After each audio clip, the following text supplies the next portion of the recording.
Giant stone jars litter this plain in Indochina. Who put them there? What were they for? Can science unlock the secrets of the plain of jars? In Turkey, can this man cast light on the lost art of the ancient architects? Is their knowledge hidden in the stones? Does this find under the Californian Sea prove that long before Columbus, the Chinese discovered America? Mysteries from the files of Arthur C. Clarke, author of 2001 and inventor of the communications satellite. Now in retreat in Sri Lanka, he ponders the riddles of this and other worlds.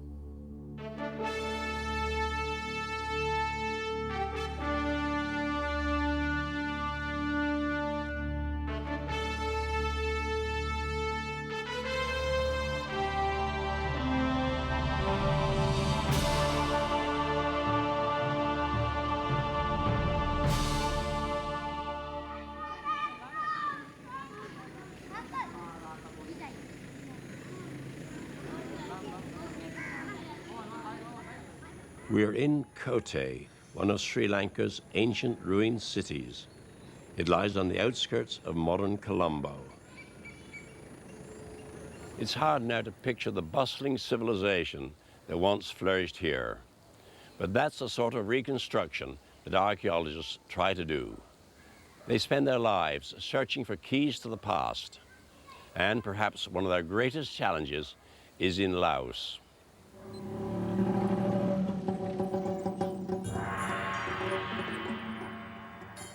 The fabulous temples and golden statues of Vientiane hide an even greater treasure. For Tongsa Sayavongkamdi, a journey to the strangest place in Indochina begins with this jar. The plain of jars is a large area where thousands of jars have been lying there for more than 2,000 years now. And no one knows exactly who made them, why they were made. And there are a lot of mysterious things about these jars.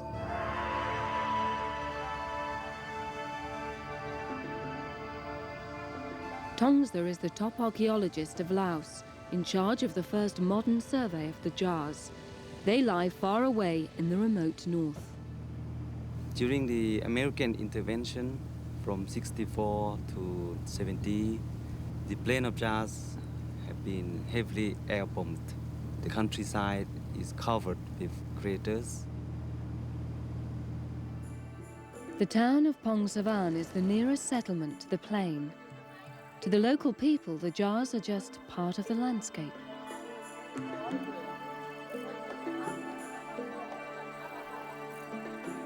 The jars are scattered over 600 square miles. In the province of Siang Quang, there are about 20 sites where there are jars. But this site is the biggest. It is called Ban Ang. There are more than 250 jars in this site. The jars here in Ban Ang are made of sandstone, but in other sites they are made of quartz. But the interesting thing is that this rock is not available around the sites.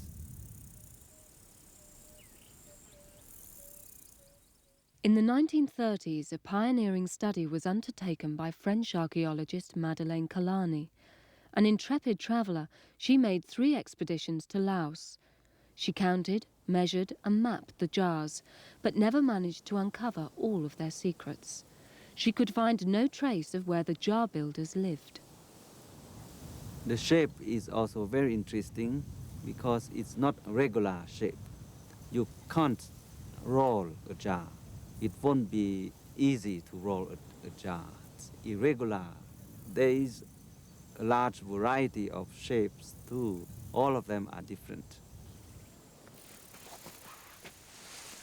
Helped by local state archaeologists, Tongsa begins his fieldwork by checking Kalani's findings. At 10 feet in height, this proves to be the largest jar of all. Tongsa finds more questions than answers.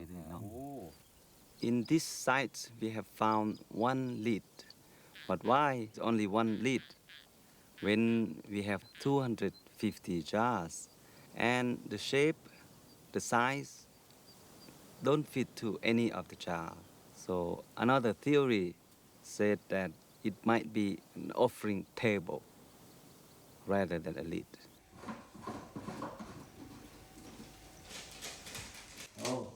At the nearby mineral water bottling plant, local entrepreneurs are tapping the jar's commercial potential.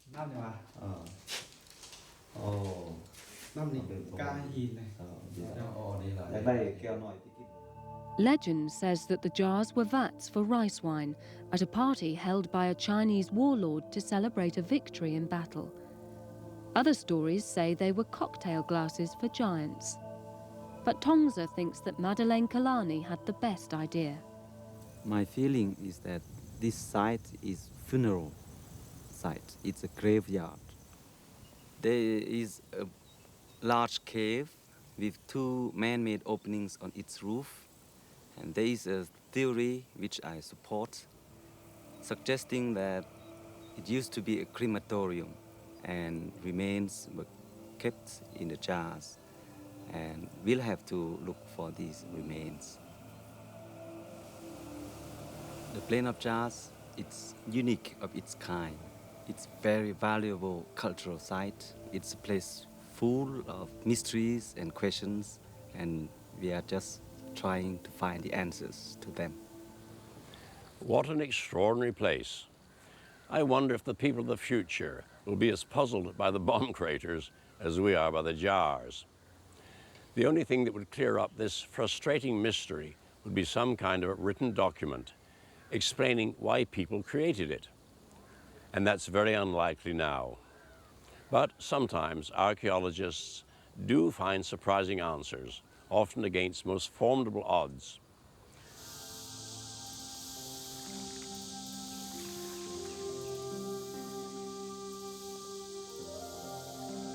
This steamy inland waterway in South Carolina has not always been navigable by boat.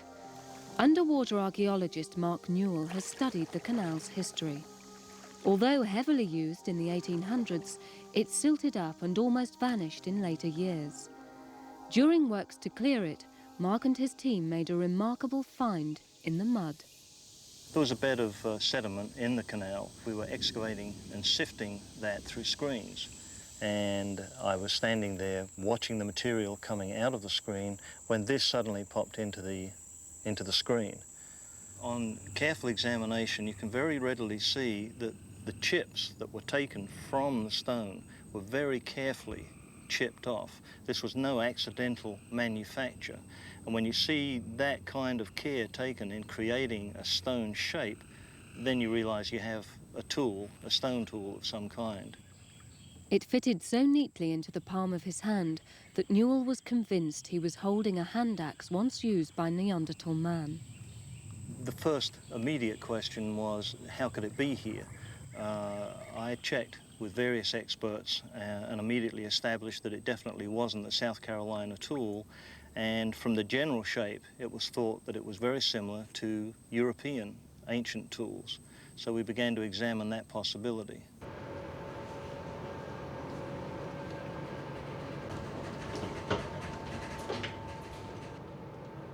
The trail led him to the British Museum and its vast storeroom of Stone Age implements.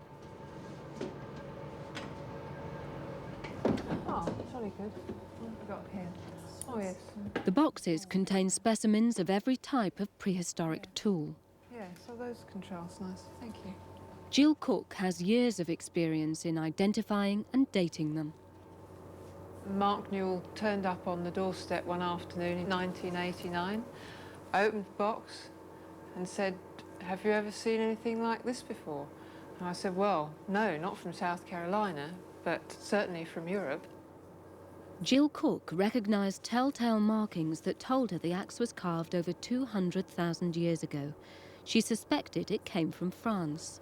I advised Mark to take it to a geologist who would be able to identify all the little microorganisms in the raw material which would indicate where the flint might have come from. With the results of the geological analysis, we know that this little chap must have come from southwest France, the hinterland of Bordeaux, where it would have been made about 350,000 years ago. Our problem is, how did it end up in South Carolina in the 18th century? The trail led back to Charleston. The search for clues took Mark Newell to the city's private library.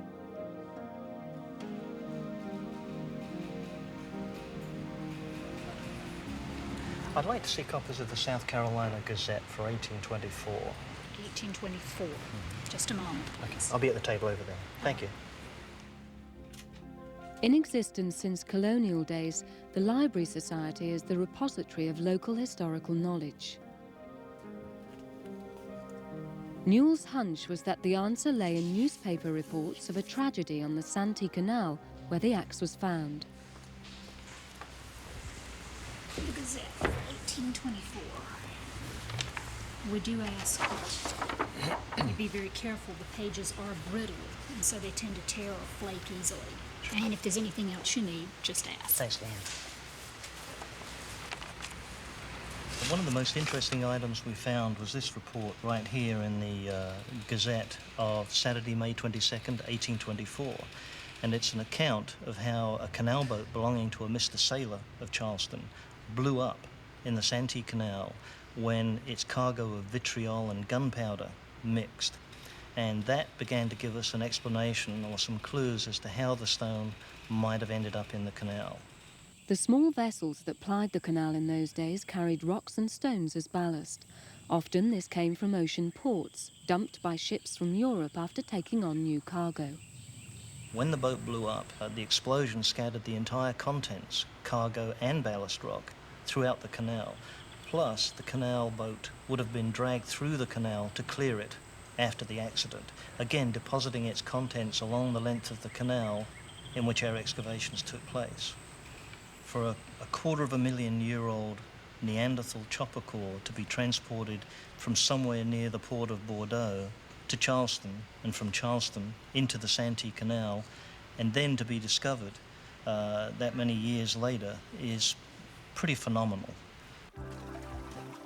Off the coast of California, these divers know that beneath the waters of the Pacific, they will find puzzling archaeological treasures. Dive, dive, dive. In 1975, skipper Bob Maestrel retrieved a strange stone from the ocean floor. A hole had been drilled clean through it. The divers are looking for some more.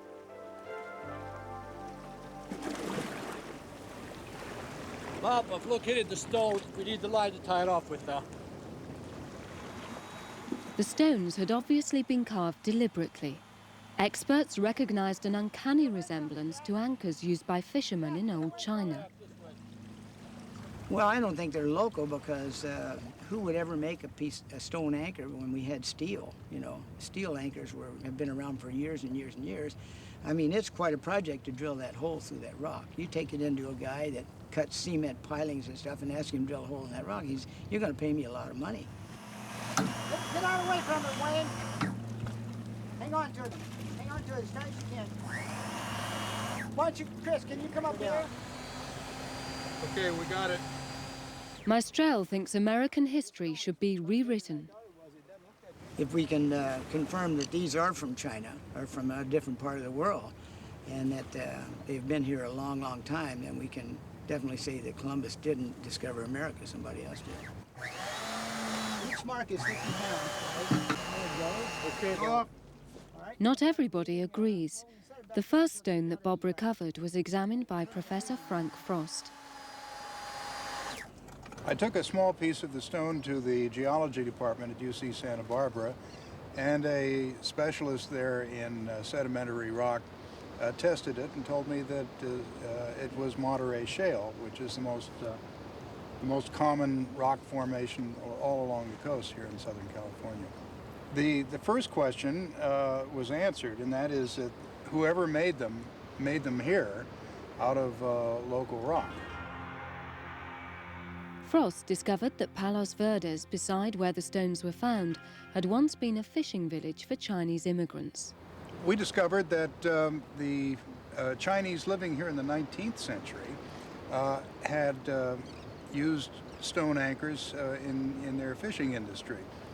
This answered at least part of the question. The possibility then, the greatest possibility, was that these were made by Chinese fishermen here in the 19th century. Frost's explanation of the anchor's origins pours cold water on the idea that the Chinese beat Columbus to America. On Columbus Day, regularly, there used to be a little sidebar in the paper saying, "But was Columbus first?" And then there would be all sorts of speculation about Orientals or Egyptians or Hittites or whatever. But no, to me, to my way of thinking, there is no evidence for a pre-Columbian discovery of America.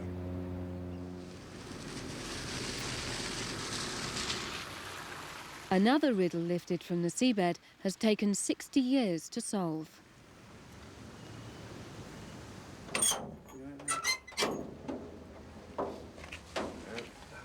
These are ivory tusks. They're under investigation by underwater geologist David Long. Long has a favourite theory that the North Sea was once dry land and home to prehistoric animals. He read in the Times of 1934 that 2 ivory tusks had been hauled in the nets of a fishing vessel off the Shetland Islands. Professor Ritchie of Aberdeen University declared they had come from a mammoth. The owners of the fishing vessel were delighted with the publicity this brought to their fish shops. David Long was curious to know if the story was true. So I took measurements and photographed them, and I then went off and tried to look at other mammoth tusks in various museums and realised these weren't quite the same thing. Long used a known mammoth tusk for comparison. The way one can distinguish between mammoth tusks and the elephants is that a mammoth tusk is curved in 2 planes. If you can see the big curve here, but there's also another curve underneath here if I rotate it. And that the tusk is turning slightly. Whereas these 2 tusks here are actually just curved in 1 plane. They're quite flat here on the bench, but just curved like that. Immediately I began to realise they're quite different.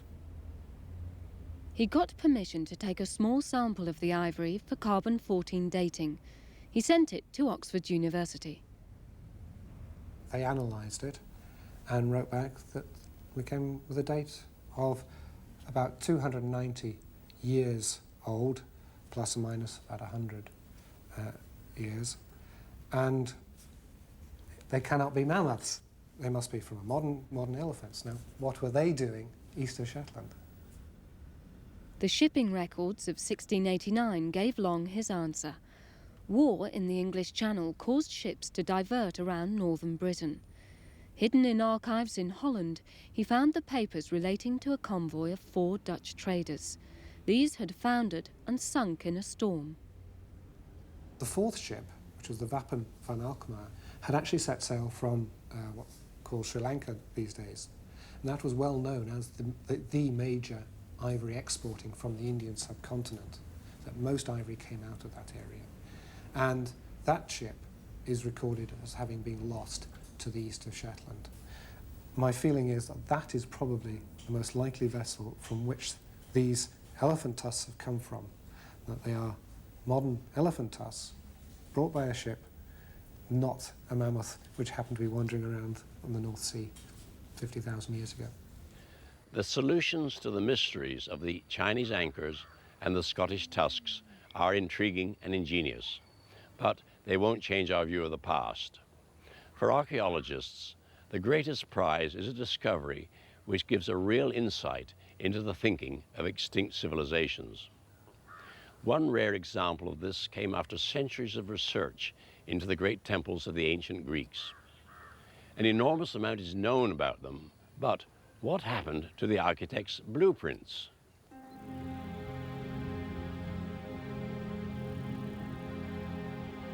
The Temple of Didyma in Turkey was built in honor of Apollo. The god of light, art and prophecy was said to have been conceived under a nearby laurel tree. For generations, tourists and archaeologists have been awed by the building's staggering beauty.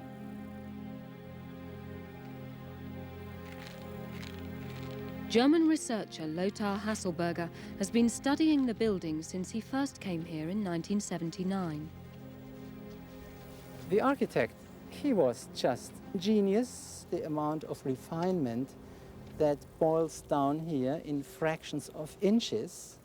And it's just a tiny detail of this giant building, and this created this beauty that we are still amazed of. Lothar learned the temple's history, but no one knew how the architects had planned it until he took a walk amongst the ruins one afternoon.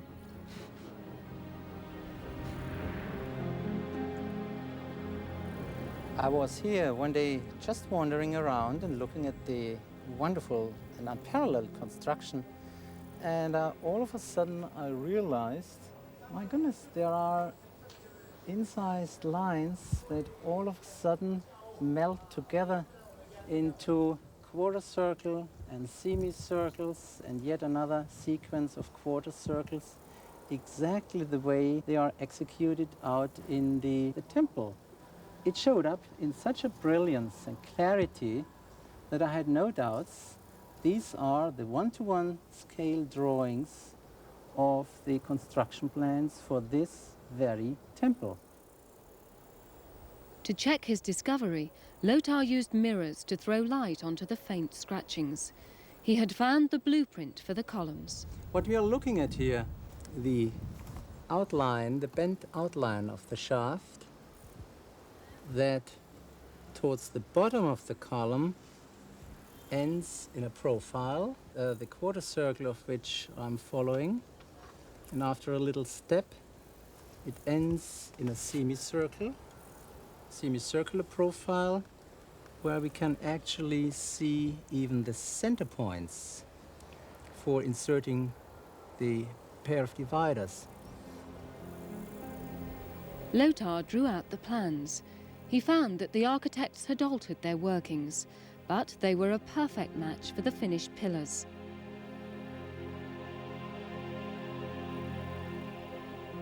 An accident of history had given Lothar this chance of a lifetime discovery.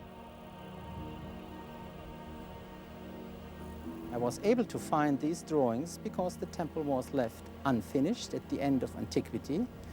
These drawings were, of course, meant to be taken away, erased again. This, however, didn't happen because the temple as a whole wasn't finished, and it's due to that we are able to stand in front of unfinished walls bearing the entire set of full-scale plans as if standing in the architect's design office, left by the people just going out for lunch, and we are able to look over their shoulders. Lothar examined every inch of the walls with meticulous care. He found horizontal lines representing the column shafts. It's impossible to assume that the ancient master builders were exposed to this cumbersome procedure of reading their own plans. By looking more closely along the wall surfaces, I discovered in certain areas traces of reddish mineral pigments. And to cut a long story short, the entire wall surface intended for the drawings was covered with this reddish iron oxide.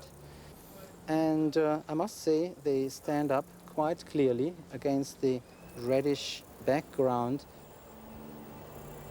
After having understood what I have seen, one thing was clear to me. This is a much more general answer than just resolving the design of this very temple. It's, on the whole, the answer of how Greek buildings had been designed. Well, the moral of these stories is this. Apparently insoluble mysteries may turn out to have simple solutions. But one thing is clear, the key to unlocking the past that you can't do without is good old-fashioned luck.